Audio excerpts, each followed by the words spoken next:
자, 그렇다면 두 번째 테마 이슈로 넘어가 보도록 하겠습니다. 바로 천연가스 관련주 저희가 또 이야기를 나눠볼 예정인데, 러시아가 가스 공급을 중단을 했죠. 이미 이제 유럽 가스 가격은 작년 대비 400%나 이 이슈로 인해서 치솟았고, 그로 인해서 전기요금도 덩달아서 이제 폭등한 상태인데요.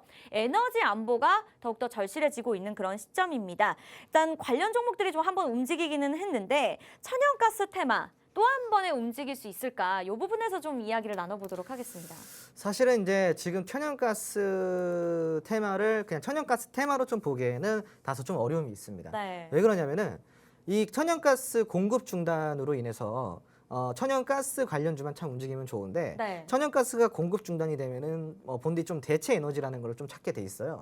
대체 에너지를 찾다 보면은 그게 이제 태양광 쪽으로도 갈 수 있고, 그리고 그게 원전 쪽으로도 갈 수 있습니다. 그리고 또 더 나아가서는 원유 쪽으로도 갈 수 있겠죠. 대체 에너지라는 게 이제 이런 것들을 두고 이제 대체 에너지라고 합니다. 그러니까 즉 천연가스 가격이 많이 올라가서 사용할 수 없는 상황까지 왔으니 그러면은 너를 사용하지 않고 우리는 또 다른 제안을 찾겠다라는 게 수혜주들이 나오는 거다. 이렇게 이해를 하시면 될 것 같습니다. 네. 지금 같은 경우는 근데 이제 천연가스 가격이 오른 이유가, 갑자기 또 급등을 보인 이유가 러시아가 가스 공급 중단을 했어요. 맞아요. 그 중단한 이유를 보자면은 네. 뭐 기분 나빠서 중단한 게 아니라 지금 보시면은 이제 그 가스관에 가스 누출이 발견이 됐다 그래서 여기에 대해서 이제 공급 중단을 하고 좀 문제를 해결할 때까지 무기한으로 AS, 그러니까 즉 이제 이 수리에 들어가겠다, 중단을 하고, 이러한 이제 발언들이 나왔습니다. 참 그런데 이제 이게 우리가 단순히 이렇게 이야기하는 걸로만 봐서는 굉장히 심플하잖아요. 근데 러시아 같은 경우는 좀 다른 속내가 있을 수도 있다라고 여러분들이 좀 해석을 하신다고 한다면은 또 다른 관점에서 볼 수가 있습니다. 지난 금요일이죠. 지난 금요일 날 G7이 러시아의 원유를 두고 회의를 한 게 있어요. 바로 러시아산 원유 가격 상한제죠. 여기에 대해서 그 러시아 같은 경우는 굉장히 좀 불편한 심기를 많이 드러냈습니다. 그러면서 했던 말이 뭐였냐? 미국을 제외한 나머지 국가에서 러시아산 원유 공급 가격에 대한 상한제를 동의를 하거나 거기에 대해서 동참을 할 시에는 원유 기름 한 방울도 너희들한테 주질 않겠다라고 좀 협박 아닌 협박을 했었습니다. 네.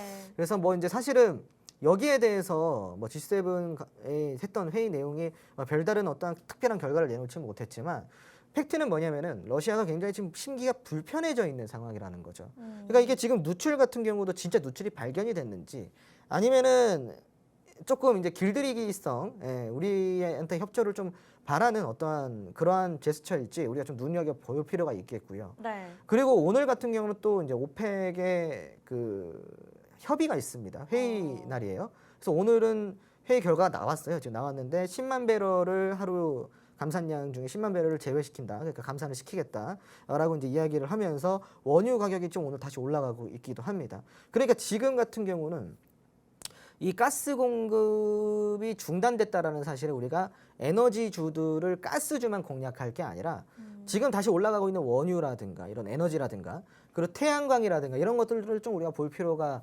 있다라는 것을 여러분들이 조금 체크를 해볼 필요가 있습니다. 네. 만약에 지금 이제 오펙에서 오늘은 10만 배럴의 감산을 확정을 지었지만 앞으로 이 10만 배럴이 얼마 안 돼, 지금 당장은 얼마 안 돼요. 하지만 앞으로 이 감산량을 지속적으로 늘려가면서 원유 가격이 다시 좀 재상승한다 그러면은 원유 관련주들이 시장에서 굉장히 관심을 받을 가능성이 크고요.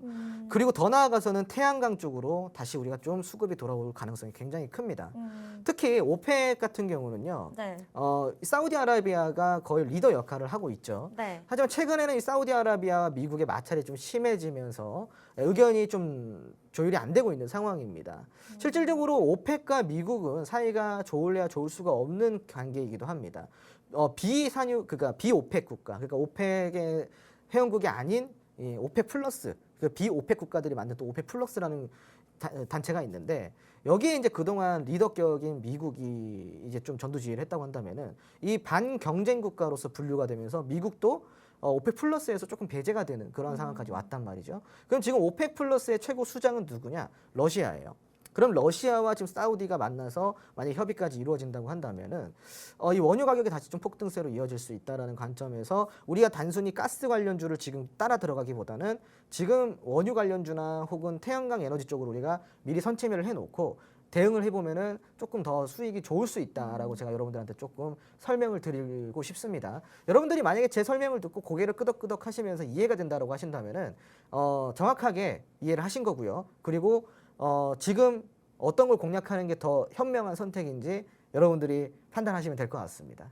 네, 일단은 개인차사분들 입장에서 천연가스 공급을 중단한다 한다면 좀 1차원적으로 관련 종목들만 살펴보게 되어 있습니다. 그러나 반사이익을 누릴 수 있는 원유나 에너지, 태양광 쪽을 좀 살펴봐야 된다. 그런데 좀 살펴보기 굉장히 어렵거든요. 어쨌든 수급의 흐름이라든지 차트 흐름이라든지 우리가 봐야 될 것들이 굉장히 많기 때문에 좀 지금 시점에서 우리가 공략한 종목들이 좀 궁금하다 하신다면 여러분들이 노란통만 입장하신다면 가능합니다. QR코드 들고 계시는 폰카메라 빠르게 들이대시고 입장하시면 오늘 또 관련 그러한 자료들, 교육 자료들 받아가시면서 종목도 알아가실 수 있는데요. 방송 끝나기 직전까지 무료 입장 가능한 시간 20분밖에 남지 않았다라는 부분 빠르게 참고하시면서 자, 그렇다면 우리 전문가님께서 제시해 주셨던 실제 한국석유 같은 경우에도 오늘 16% 상승을 했고요.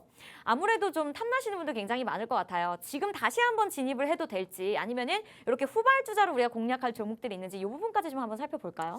네, 사실은 이제 한국석유 같은 경우도 제가 시크릿 종목으로 드렸었던 종목이죠. 네. 자, 그런데 한국석유 같은 경우는 제가 저번 주에 아마 시크릿 종목으로 드렸을 거예요. 네. 저번 주일 겁니다. 저번 주에 시크릿 종목으로 드렸을 거고요. 자, 조금 이제 여기 보시면은 우리가 공략했던 지점보다는 이 주가가 예를 들어서 공략했던 지점이 빨간 선이라 기준이라고 본다면은 주가가 조금 아래로 떨어졌죠. 그 이후에. 그죠? 자, 그런데 이게 문제예요. 뭐냐면은 시청자분들이 노란 똑방에 들어오지 않고 공략주가 이거다라고 하면은 이렇게 좀 떨어질 때 어떻게 해요? 조금 불안할 수 있습니다. 하지만 노란 똑방 안에 들어오신 분들은요, 걱정하실 필요가 없어요. 왜냐면은 제가 이 전략을 잡아드립니다. 어디서 첫 번째 매수를 해야 되고 어디서 두 번째 매수를 해서 우리가 평단가를 얼마를 유지를 해야지 대략적으로 어느 정도의 수익을 챙겨갈 것이다라는 디테일한 전략을 잡아드리는 거예요. 한국석유 마찬가지입니다. 한국석유 역시 시크릿 종목 공개 이후에 노란통 메신저에서 제가 전략을 잡아드리기를 시초가로 진입을 하되 빠지게 되면은 최대 11,500원. 예. 그리고 이제 두 번째로 12,000원까지는 우리가 봐야 된다라고 이야기 드렸어요. 그러니까 우리가 분할 매수 구간이 세 군데라고 했을 때 분할 매수를 두 번만 하더라도요, 여러분, 우리의 평단가는 내려와 있는 상황이기 때문에 주가가 좀 빠지더라도 오늘 같은 경우 이런 급등 장세에서 굉장히 큰 수익을 챙겨갈 수 있었겠죠. 자, 그리고 뿐만이 아니라 지금 수급이 들어왔기 때문에 여유 있게 평단가가 낮아진 채로 더 시세를 지켜볼 수가 있습니다. 14,000원, 15,000원, 16,000원까지 지켜볼 수가 있다는 거죠. 그래서 여러분들이 그냥 종목만 들어서는 안 되고 주식에는 이렇게 전략이 필요한 겁니다. 자, 슈팅이 나왔으면 뭐합니까? 내 평단가가 슈팅이 나온 자리보다 위면은 소용이 없는데요. 하지만 우리가 슈팅이 나오는 종목들이 있을 때마다 내 보유 종목이 있을 때마다 나의 평균 단가가 슈팅이 나오는 주가보다 한참 아래라고 한다면 그 슈팅이 얼마나 아름답고 얼마나 기분이 좋겠습니까, 여러분? 근데 내가 보유하고 있는 평단이 슈팅이 나오더라도 그 비슷한 수준이고 더 위에 있다고 한다면 슈팅이 나올 때도 불안하잖아요. 그죠? 그래서 전략이 중요한 겁니다, 시청자분들. 그러니까 여러분들 방황하지 마시고요. 이런 종목들 전략까지 잡아드리고 친절하게 수익도 챙겨드리고 있는 노란통 메신저 준비되어 있으니까 지금 바로 입장하셔서 같이 참여하시고요. 한국석유 같은 종목 그리고 앞으로 대응할 수 있는 종목들 무엇이 있나 여러분들이 다 챙겨가시기 바랍니다. 네, 이렇게나 친절한 방송은 주토피아밖에 없습니다. 한국석유도 16% 상승 흐름을 나타냈었죠. 사실 9월 2일에도 저희가 제시해드렸던 도화 엔지니어링 같은 경우에도 당일에 8% 상승 흐름을 나타냈는데 자, 이 두 종목만 하더라도 거의 24% 넘는 수익률을 기록을 했습니다. 저희가 방송 중에 제시해드리는 종목들도 있지만 노란톡을 통해서만 안내해드리는 종목들이 있기 때문에 무료 입장이 가능한 지금 남은 15분 안에 빠르게 들어오시면 좋을 것 같습니다. 자, 시크릿 종목 아직 공개 안 되었고요. 궁금하신 분들은 주토피아 4글자 노란톡 오픈 채팅방에 그냥 간단하게 검색만 하시고 1번 방으로 들어오시면 됩니다.